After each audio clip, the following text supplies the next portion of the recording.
மதுரையில் மாயமான அரசு பேருந்து சிவகங்கையில் கண்டுபிடிக்கப்பட்டது தொடர்பாக கூடுதல் தகவல்களை நமது செய்தியாளர் வினோத்திடம் கேட்கலாம்.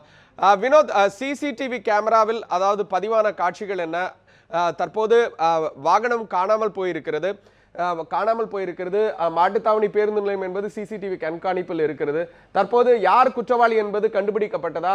போலீசார் என்ன தகவல்களை சொல்கிறார்கள்? வினோத், வணக்கம் ஜெபசிங். அதாவது இன்று அதிகாலை 1 மணி அளவில் விருதுநகர் மாவட்டம் ராஜபாளையத்திலிருந்து ஒரு பேருந்து வந்து மதுரை மாட்டுத்தாவணி ஒருங்கிணைந்த பேருந்து நிலையத்திற்கு வருகின்றது. அந்த பேருந்தை ஓட்டி வந்த டிரைவர் மாரிமுத்து என்பவர் அந்த பேருந்தை நிறுத்திவிட்டு அவருக்கு அடுத்த பணி நேரமான காலை 5 மணி அளவில் வந்து பார்க்கும் பொழுது தான் நிறுத்தி சென்ற இடத்தில் அந்த பேருந்து இல்லை என்று தகவல் தெரிவிக்கிறார். மேலும் இது தொடர்பாக இங்கே இருக்கும் மாட்டுத்தாவணி பேருந்து நிலையத்தில் இருக்கும் அந்த அலுவலகத்தில் அரசு போக்குவரத்து பேருந்து துறை அலுவலகத்தில் ஊழியர்கள் அனைவரும் வந்து இந்த மாட்டுத்தாவணி பேருந்து நிலையம் முழுவதுமே தேடுகின்றனர். அப்பொழுது வந்து இந்த பேருந்து கண்டுபிடிக்கப்படாத நிலையில் வந்து மதுரை அண்ணாநகர் காவல் நிலையத்தில் இது தொடர்பாக ஒரு புகார் ஒன்றை அளிக்கின்றனர். மேலும் அந்த புகார் தொடர்பாக அனைத்து காவல் நிலையங்களுக்கும் உடனடியாக தகவல் தெரிவிக்கப்படுகின்றது. மேலும் ஹைவே பேட்ரோல் எனப்படும் நெடுஞ்சாலை ரோந்து வாகனங்கள் மற்றும் இங்கு மதுரை மற்றும் அதனை சுற்றியுள்ள மாவட்டங்களில் உள்ள அனைத்து காவல் நிலையங்களுக்கும் உடனடியாக தகவல் தெரிவிக்கப்படுகின்றது. அதன்படி சிவகங்கையில் உள்ள ஒரு ஹைவே பேட்ரோல் ரோந்து வாகனங்களுக்கு இந்த தகவல் கிடைத்து அவர்கள் வந்து சிவகங்கை அடுத்துள்ள திருமாஞ்சோலை என்னும் இடத்தில் அவர்கள் ரோந்து செல்லும்போது சாலை ஓரத்தில் ஒரு பேருந்து நிற்பதை கண்டுபிடிக்கின்றனர். அந்த பேருந்து என்னும் அதாவது TN 670680 என்ற எண்ணுள்ள வாகனம் தான் காணாமல் போனதாக வந்து புகார் கொடுக்கப்பட்டுள்ளது. அதே என்னுடைய பேருந்து வந்து அந்த திருமாஞ்சோலை அருகில் நின்று கொண்டிருப்பதை கண்டுபிடிக்கின்றனர். மேலும் இது தொடர்பாக வந்து மதுரையில் உள்ள இங்கே கோட்ட அலுவலகத்தில் போக்குவரத்து துறை கோட்ட அலுவலகத்திற்கு தகவல் தெரிவிக்கப்படுகின்றது. மேலும் மதுரை மாட்டுத்தாவணி பேருந்து நிலையத்தை பொறுத்தவரை இந்த பேருந்து நிலையத்தை சுற்றி அனைத்து இடங்களிலும் கண்காணிப்பு கேமராக்கள் பொருத்தப்பட்டுள்ளன. அதாவது பேருந்து நுழைவாயில் முதல் ஒவ்வொரு பிளாட்ஃபார்மிலும் வந்து இதற்கான அந்த சிசிடிவி கேமராக்கள் பொருத்தப்பட்டுள்ளன.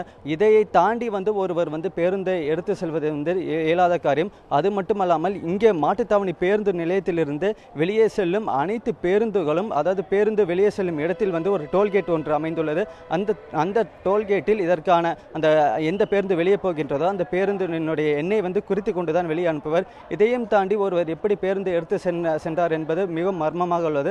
மேலும் இது தொடர்பாக இன்று காலை இந்த நடந்த சம்பவத்தை நேரில் பார்த்த ஒருவர் நம்மிடம் உள்ளார். அவரிடம் மேலும் இது பற்றி கேட்கலாம்.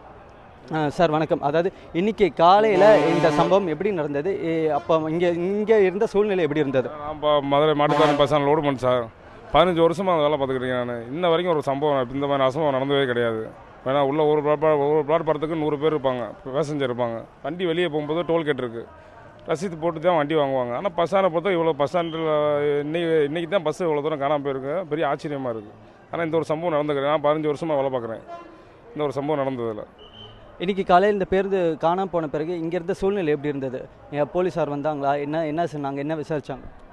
போலீஸ்காரங்க வந்தாங்க, விசாரித்தாங்க. வேறு பஸ்ஸு கண்டக்டர் டிரைவர் எல்லாம் அலமோதி பூரா மக்கள் பூரா ரொம்ப ஆகுலவாக தான் இருந்தாங்க, பயந்து போயிருந்தாங்க. ஏன்னா பஸ்ஸே காணாமல் போச்சுன்னா அப்புறம் நாளைக்கு என்ன பாதுகாப்பு இருக்குது சட்டத்தில் அப்படின்ற ஒரு இதாக இருக்குது.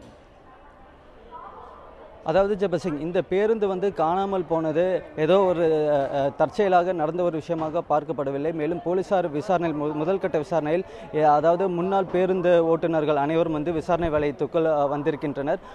மேலும் வந்து இது தொடர்பாக கூடுதலாக வந்து போலீசார் வந்து விசாரணை மேற்கொண்டு வருகின்றனர். ஜெபசிங், தற்போது இந்த சிசிடிவி கேமரா பதிவுகள் வந்து ஆய்வுக்கு உட்படுத்தப்பட்டதா? எந்த அளவுக்கு பேருந்து நிலையம் வந்து பாதுகாப்பு பலப்படுத்தப்பட்டு இருக்கு தற்போது? வினோத், நிச்சயமாக. அதாவது இன்று காலை நடந்த அனைத்து சம்பவங்களும் சிசிடிவி கேமராவில் பதிவாகியுள்ளதாகவும் அதற்கான பதிவுகளை வந்து போலீசார் எடுத்துள்ளனர் எனவும், மேலும் இது தொடர்பாக அந்த வண்டியை ஓட்டி சென்ற அந்த நபரை வந்து போலீசார் வந்து கண்டறிந்துள்ளதாகவும், மேலும் அவருக்கான தேடுதல் வேட்டைகளும் நடந்து வருவதாகவும் வந்து சிவகங்கையிலிருந்து வரும் தகவல்கள் தெரிவிக்கின்றனர். மேலும் வந்து இங்கே மதுரை அண்ணாநகர் காவல் நிலையத்தை பொறுத்தவரை அதாவது இங்கே தான் புகார் பதிவு செய்யப்பட்டுள்ளது. மேலும் இங்கே வந்து அந்த அதிகாலை ஒரு 4 மணி அளவில் தான் வந்து இந்த பேருந்து வந்து இந்த இடத்திலிருந்து எடுத்து செல்லப்பட்டுள்ளதாக கண்டறியப்பட்டுள்ளது. ஜெபசிங், மேலும் இது தொடர்பாக மதுரை மாட்டுத்தாவணி பேருந்து நிலையத்தில் கூடுதலாக போலீசார் கண்காணிப்பு பணியில் ஈடுபட்டுள்ளனர்.